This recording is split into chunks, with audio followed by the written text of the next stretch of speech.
तो आइए शुरू करते हैं summary of the little book of common sense investing, the only way to guarantee your fair share of stock market returns, जिसे लिखा है जॉन जी बॉगल ने।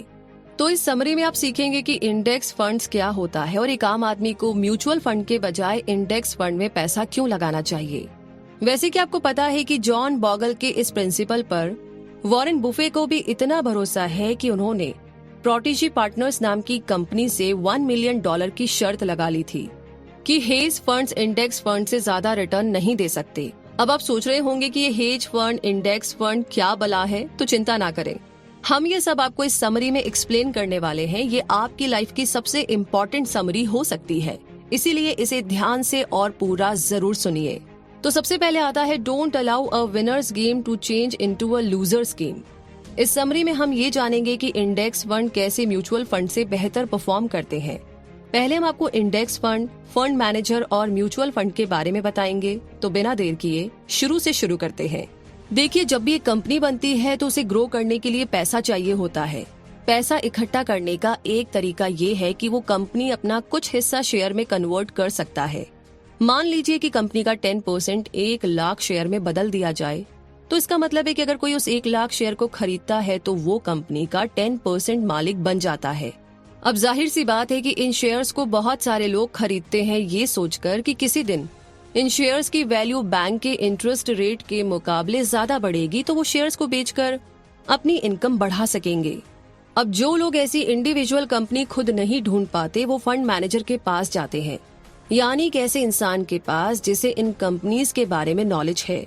ये लोग ऐसी कंपनी ढूंढने में माहिर होते हैं जो फ्यूचर में अच्छा रिटर्न दे सके।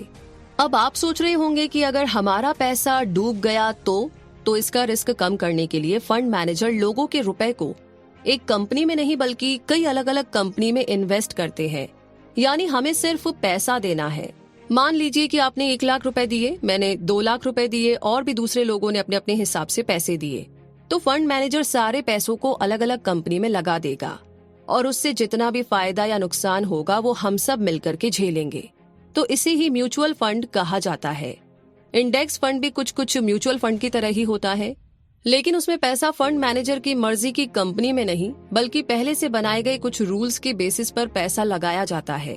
जैसे अगर हम अमेरिका के इंडेक्स S&P 500 की बात करें तो इस इंडेक्स फंड में पैसा हमेशा अमेरिका की टॉप 500 कंपनीज में उनकी मार्केट कैप के हिसाब से ही लगाए जाते हैं। वैसे ही इंडिया में निफ्टी 50 नाम का इंडेक्स फंड है, यानी अगर हम इस इंडेक्स फंड में पैसा लगाते हैं तो वो हमारे पैसे को इंडिया की टॉप 50 कंपनीज में उनके मार्केट कैप के हिसाब से लगा देंगे।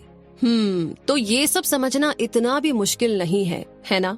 इस समरी में जॉन ने ये बताया है कि कोई भी म्यूचुअल फंड लॉन्ग रन में किसी भी इंडेक्स फंड को मात देकर आगे नहीं निकल सकता, इसीलिए हमें अपना पैसा हमेशा इंडेक्स फंड में लगाना चाहिए।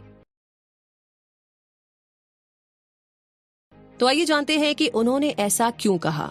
उसके लिए हमें समझना होगा अ पैरेबल, यानी कि गोट्रोक्स नाम का एक रईस भरा पूरा परिवार था। उन लोगों ने अमेरिका के मार्केट के सारे शेयर्स खरीद लिए थे। जब भी कोई कंपनी ग्रो करने के लिए अपना शेयर